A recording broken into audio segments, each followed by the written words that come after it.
Halo Sobat Investor, jumpa lagi di channel Investor Jelata ya. Kali ini saya akan membahas salah satu saham pembangkit listrik lah ya. Dimana ini juga requestan dari salah satu nonton setia mungkin channel Investor Jelata ya, yang Nur Rohmat ya. Bang, bahas LKQ4 Power dong, kenapa ya bisa minus gitu ya. Nah ini Power beberapa hari lalu sudah merilis laporan keuangannya dan benar ya kuartal 4-nya itu jeblok ya, tapi pas saya cek sih nggak minus ya, cuman jeblok banget emang ya. Tapi memang salah satu atau beberapa sekuritas memang bikin tabel net income kuartal 4 itu minus ya. Saya juga nggak ngerti ya kenapa begitu ya. Mungkin Nur Rohmat itu juga melihat data di salah satu sekuritas ya yang mengatakan kalau Power ini kuartal 4-nya profitnya tuh minus ya. Minusnya kecil sih, 1 miliar gitu ya. Oke, ya intinya laba kuartal 4-nya tuh jeblok banget ya. Nah, itu kenapa nanti kita bahas di video ini ya. Terus apakah masih boleh berharap nih dividen jumbo dari Power ya? Karena kan Power ini terkenal selalu rutin membagikan dividen cukup besar ya. Dividen yieldnya biasanya 7 sampai 8%-an lah dividen yieldnya ya. Oke, jadi nanti kita bahas di sini. Sebelum kita mulai, saya ingin menginformasikan beberapa video juga yang sudah saya buat ya, terutama perusahaan-perusahaan yang laporan keuangan kuartal 4-nya alias akhir tahun ini sudah keluar. Saya bahas di sini termasuk prediksi dividennya ya. Itu ada Astra International, ITMG, Adaro, UNTR ya. Lalu ada juga beberapa saham bank lah. Teman-teman tinggal cek aja di channel Investor Jelata ya. Lalu ada juga Hexa yang sudah mengeluarkan laporan keuangan kuartal 3-nya ya. Plus ada 10 dividen saham terbesar ya selama 5 tahun terakhir ya. Dividen yield terbesar 5 tahun terakhir itu perusahaan apa aja. Jika teman-teman baru saja nonton channel ini, mungkin video 10 dividen saham terbesar ini cukup menarik lah untuk teman-teman, terutama yang alirannya dividen investor atau dividen hunter lah gitu ya. Oke, nanti link videonya bisa teman-teman cari di kolom deskripsi. Kalau nggak ada ya tinggal masuk ke playlist channel Investor Jelata ya. Oke, kita kenalan dulu ya. Walaupun beberapa bulan lalu saya sempat bikin juga video tentang Power ya, ketika dia rilis laporan kuartal 3-nya. Tapi kita kenalan lagi. Power ini itu perusahaan Cikarang Listrindo ya, dimana ini katanya nih ya, private power utility yang beroperasi paling lama di Indonesia sejak tahun 93 ya. Jadi mungkin dia perusahaan listrik swasta pertama mungkin di Indonesia nih ya. Lalu dia melayani 5 kawasan industri ya. Ini adalah kapasitas pembangkitannya, bisa dilihat ya. Dia juga sudah memiliki pembangkit listrik energi terbarukan ya, baik yang solar PV maupun yang co-firing biomass ya. Co-firing mungkin dengan batu bara ya. Oke, lalu dia IPO di bursa kita sejak tahun 2016 ya. Lalu ini rating kredit S&P maupun Moody's-nya BB+ dan atau BA1 ya, lumayan lah walaupun bukan triple A ya, tapi cukup bagus lah kalau udah BB+ ya. Lalu ini pelanggannya adalah mayoritas pelanggan industri ya, 86% itu pelanggan industri, jumlah pelanggannya itu 2.650 per Desember 2023 ya. 74%-nya diantaranya merupakan pelanggan perseroan selama lebih dari 10 tahun ya. Jadi udah repeat customer ya, repeat customer lagi. 74%-nya itu udah 10 tahun lah bekerja sama dengan Power ya. Lalu sisa 14% itu kerjasama dengan PLN ya. Oke, ini komposisi pemilikan saham dari Power ya, bisa dilihat ini tersebar merata gitu ya. Gak ada yang lebih dari 50% ya. Ada PT Udinda, PT Brasali, Penta, Kencana tuh masing-masing sekitar 26% sampai dengan 30% ya. Lalu beberapa direktur juga memiliki saham di sini ya. Jadi masyarakatnya itu sekitar 13% ya. Pengendalinya berarti ini yang ada huruf P ya. Pengendali perusahaan ini berarti ada 3 perusahaan nih. Oke, ini daerah operasionalnya si Power ya. Cikarang Listrindo itu ada di daerah Bekapur ya, Bekasi, Karawang, Purwakarta ya kalau nggak salah ya. Jadi dia ada di 5 daerah industri nih ya tadi ya. MM 2100 East Jakarta Industrial Park, Hyundai Inti Development Lipo Cikarawang, dan kawasan industri Jababeka. Oke, ini pembangkit listriknya ya, ada yang berbahan bakar gas ya, pakai gas uap ya. Uap ini mungkin pakai batu bara ya, ada di Jababeka. Lalu ada yang berbahan bakar gas saja di MM 2100. Lalu ada yang batu bara ya saja ya di Babelan di Bekasi kalau nggak salah ya. Lalu ada ya, dia selain pembangkit listrik dia juga ini ya, distribusi ya, transmisi ya. Lalu mulai juga masuk ke energi terbarukan ya, PLTS atap maupun tadi ya yang co-firing ya. Ini adalah perkembangan kapasitas terpasang dari power ya, bisa dilihat dari tahun 93 ya, naik terus ya, walaupun di 4 tahun terakhir naiknya sedikit ya, dari 1144 ke 1165 saja gitu ya. Nah, ini yang energi terbarukan ya, proyeksi kapasitas terpasang PLTS atap ya, di ini satuannya apa ya, nggak dipasang ya. Ya intinya dia naik terus ya dari tahun 2021 sampai dengan 2023 ini, dan diproyeksikan akan naik terus sampai dengan 2025 ya. Oke, lalu ini juga ada yang co-firing biomass ya, dengan batubara mungkin ya. Ini biomassnya adalah potongan-potongan kayu ya, wood chips. Itu juga diproyeksikan akan naik terus sampai dengan 2025 ya. Direncanakan akan naik jumlah biomass yang digunakan. Oke, sebelum kita lanjut ya, saya ingin mengajak teman-teman yang mungkin saja baru mampir di channel ini atau yang sudah sering mampir tapi belum subscribe untuk mensubscribe channel ini, dan jangan lupa klik loncengnya agar tidak ketinggalan informasi-informasi yang mungkin berharga untuk teman-teman. Dan jika dirasakan video-video di channel ini bermanfaat untuk teman-teman, saya mengajak teman-teman untuk like, comment, and share ya di channel ini. Komen-komen pendek juga sangat saya apresiasi ya. Terima kasih. Oke, lanjut, kita flashback ke tahun 2022 di mana pendapatan dari power ini naik 11%, tapi profitnya turun 16% ya, menjadi hanya 1,08 triliun dibandingkan 2021 yang 1,29 triliun. Bisa dilihat sini, sebelum pandemi dia bisa menghasilkan profit 1,61 triliun ya. Nah, itu belum pernah tercapai lagi tuh ya, profit sebesar 1,61 triliun. Oke, nah ini kalau kita lihat ya per kuartal ya, bisa dilihat sini kuartal 4 itu kalau dibandingkan dengan kuartal 3 sebenarnya secara revenue itu naik ya, 2,12 triliun versus 2,15 triliun ya. Cuma kalau dibandingkan kuartal 4 tahun lalu memang dia ada penurunan ya sebesar 2,97.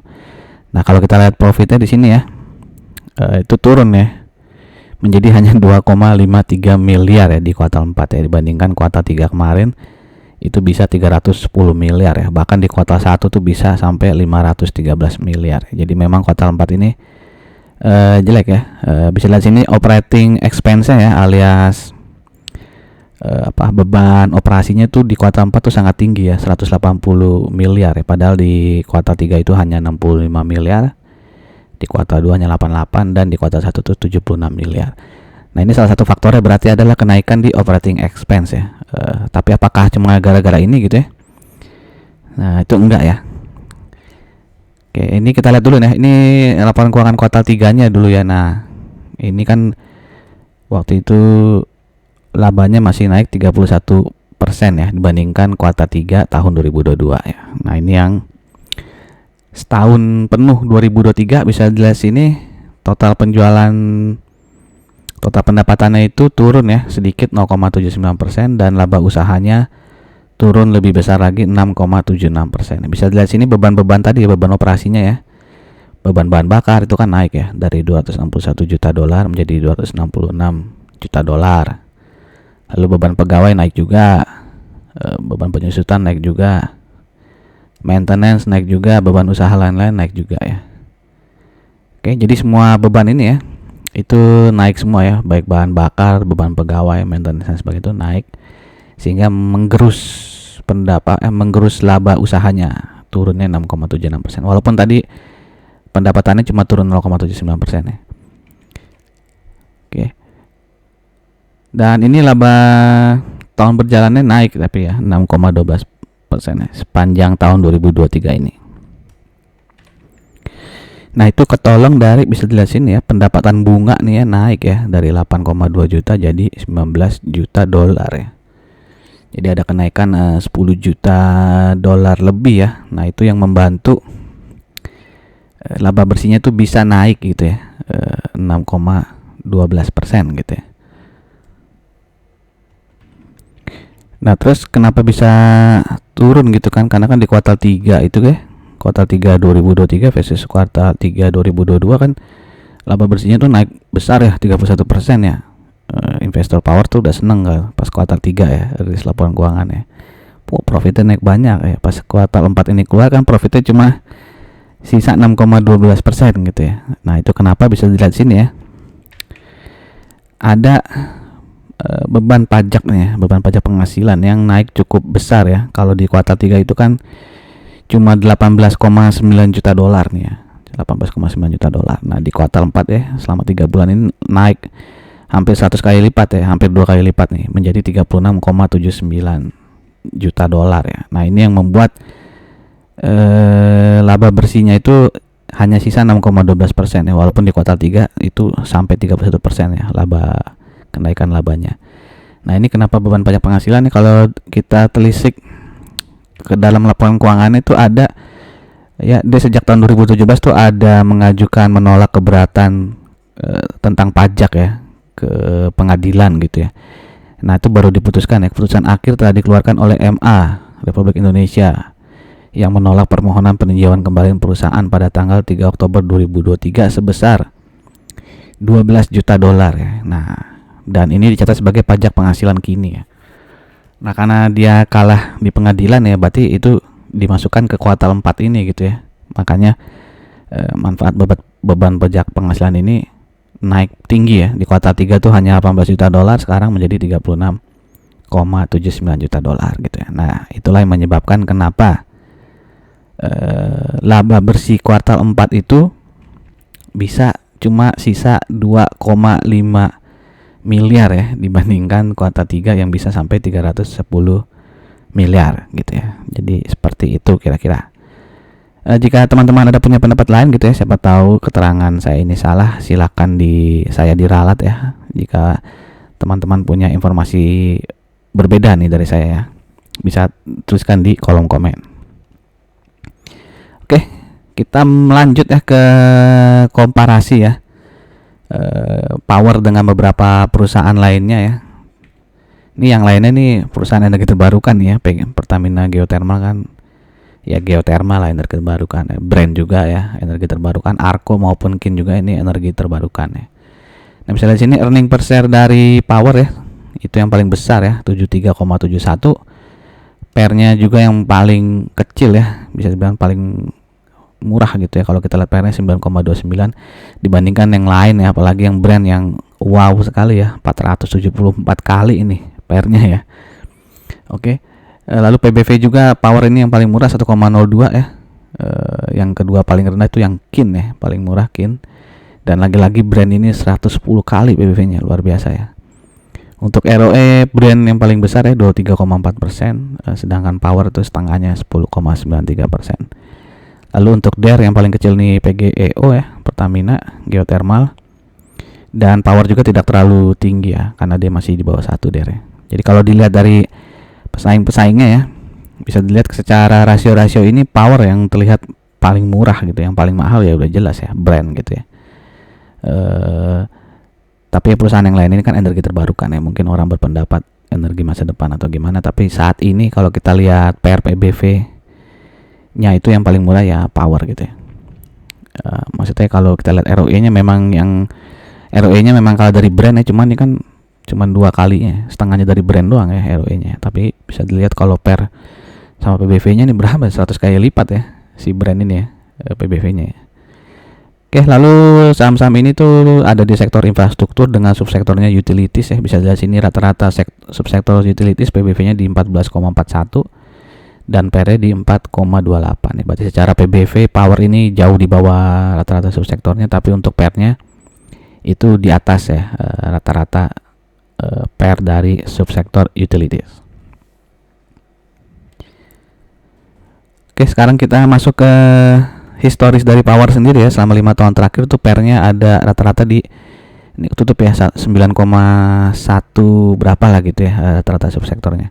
Dan saat ini dia diperdagangkan di 9,27 pernya, jadi bisa dibilang udah sama lah dengan rata-rata per 5 tahun terakhir dari Power. Nah, bagaimana dengan PBV-nya? Bisa dari sini rata-rata 5 tahun terakhir PBV-nya di 1,17 dan saat ini dia PBV-nya di 1,01 ya. Jadi masih sedikit di bawah rata-rata PBV 5 tahun terakhir. Dan kalau kita lihat book value saat ini di 675,75, dan kalau kita mengasumsikan harga wajar dari Power ini adalah ketika PBV-nya di 1,17 ya, alias rata-rata 5 tahun terakhir, maka harga wajarnya ada di Rp790,62 ya. Dan di hari Jumat kemarin 1 Maret Power ini closing di harga Rp685, sehingga ada diskon lah, alias biasanya orang bilangnya MOS ya, margin of safety lah gitu ya, karena itu adalah sekitar 15,4% ya. Jadi masih bisa dibilang murah dan ada peluang naik capital gainnya 15% gitu ya. Itu kalau harga wajar ya 1,17. Kalau teman-teman yakin kalau Power itu bisa PBV-nya sampai kayak di tahun 2019 tuh ya, 2 kali ya, berarti ya akan lebih besar lagi gitu ya margin of safety-nya. Oke, kita masuk ke chart dari Power ya. Bisa lihat sini dia all time high-nya itu di harga sini ya 1.800 ya, waktu itu di tahun 2016 lah ini, waktu awal-awal dia IPO ya. Dan terus dia turun terus sampai sekarang, dia sideways sudah cukup lama nih, dari tahun 2021 ya, bergerak di antara 600 sampai dengan berapa nih, 850-an ya. Dan kalau kita lihat di sini ya, dia masih kecenderungannya downtrend ya, apalagi di Jumat kemarin dia harganya turun jauh ya, dan di sini ada gap nih ya, gap Rp725 yang belum tertutup ya. Ini terjadi ketika dia setelah bagi dividen ya. Tapi kalau kita lihat secara historis ya, setiap dia habis bagi dividen memang turun ya, tapi akhirnya naik lagi ya. Ini juga bagi dividen turun tapi akhirnya bisa naik lagi. Ini juga turun tapi bisa tertutup lagi gapnya. Ini juga turun tapi akhirnya naik lagi ya. Cuman yang 725 ini yang belum ketutupnya. Sempat sampai ke 720 tapi belum sampai ke 725. Dan bisa lihat di sini dia support berikutnya tuh di 670 ya.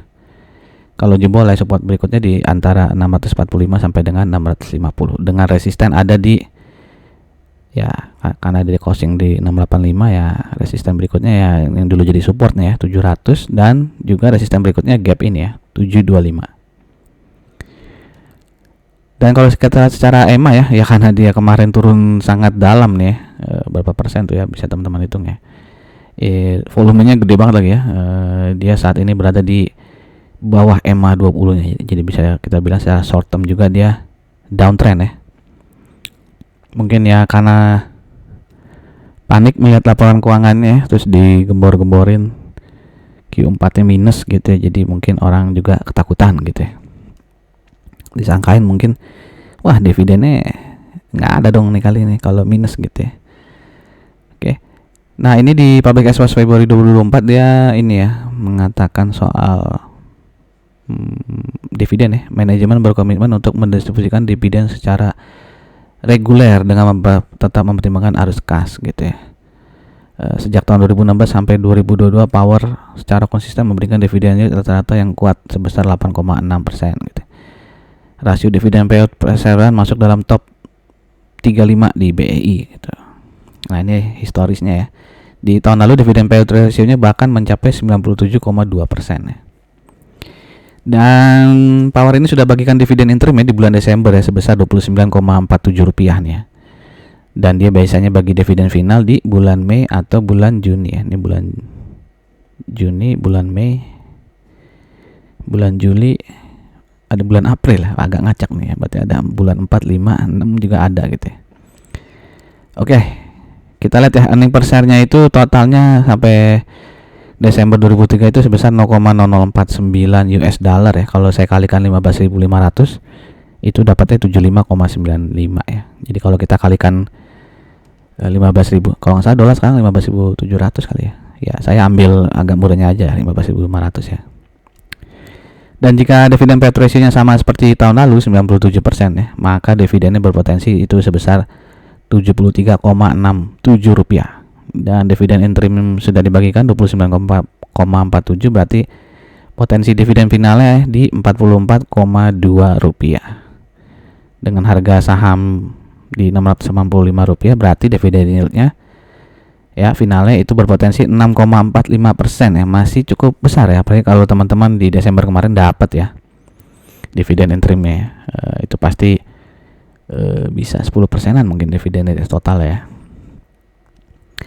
Nah kalau kita agak pesimis ya, dividen payout ratio-nya 70% lah gitu ya, karena dia sempat juga nih di antara 66, 77, 74 ya, asumsi 70% lah, maka dividennya Rp53,17 dikurangi dividen interim yang sudah dibagikan, sisa dividennya itu sekitar 23,7 ya. Jadi dividen yieldnya 3,46%. Agak kecil sih, cuman masih lumayan ya, terutama kalau teman-teman juga dapat dividen interimnya kemarin di Desember gitu ya. Jadi begitu ya informasi dari saya. Kalau kita kesimpulannya apa? Dilihat laporan keuangannya kuartal 4-nya profitnya masih ada, cuman dikit ya, 2,5 miliar tadi ya. Dan itu dikarenakan ada pajak yang harus dibayarkan ya, karena kalah di pengadilan ya. Tapi memang tadi kalau dilihat secara operating expense juga naik cukup besar ya.